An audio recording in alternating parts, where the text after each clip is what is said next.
Hello everyone, welcome back to my channel. तो आज हम बात करते हैं कि बीपीएससी टीआरई 4 का जो है वो एग्ज़ाम कब होगा और वैकेंसीज कितनी आने वाली है, साथ ही साथ आपको कौन कौन से डॉक्यूमेंट्स हैं जो आपको बनवा के रखने हैं।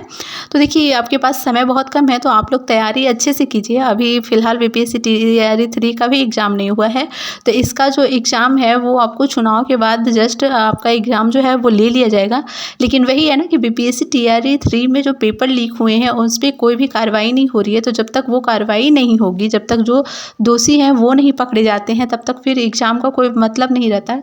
तब तक तो फिर वही होगा, 12 लाख 15 लाख में ही नौकरी मिलती रहेगी। और एक मतलब मुझे ऐसे कमेंट्स मतलब पढ़कर ना मुझे बहुत ही एकदम लगता है कि झकझोर देता है अंदर से, जब वो बच्चे लिखते हैं कि अगर हमारे पास भी 12-15 लाख रहते तो हम भी टीचर हो गए होते। सोचिए ये कितनी बड़ी बात है। और अगर आप सिस्टम में दोष है तो सिस्टम पे ही तो कार्रवाई करनी चाहिए, तो लेकिन नहीं की जा रही है।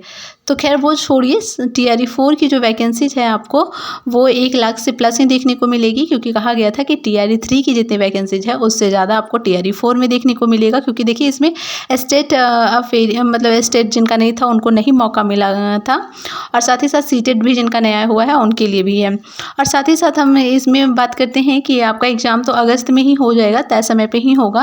और आपको कौन कौन से डॉक्यूमेंट्स बनवाने हैं, तो अगर आपका ईडब्ल्यूएस लगता है तो ईडब्ल्यूएस बनवाना है, और कास्ट सर्टिफिकेट लगता है तो आपको कास्ट सर्टिफिकेट जो है वो बनवा लेना है। ठीक है, तो ये सारे डॉक्यूमेंट्स आपको रेडी कर लेने हैं। साथ ही साथ आप अपनी पढ़ाई जारी रखिए, जो बीपीएससी टीआरई 3 वाले हैं वो भी जारी रखिए, और बीपीएससी टीआरई 4 वाले भी जारी रखिए। क्योंकि देखिए, अब यहाँ पर बात करते हैं डोमिसाइल की, तो डोमिसाइल के बारे में अभी तो कुछ कहा नहीं जा रहा है, लेकिन डोमिसाइल को अब तो लगा देना चाहिए, क्योंकि बिहार के बच्चों के साथ खिलवाड़ हो रहा है। तो अगर अभी नहीं लगेगा तो कभी नहीं।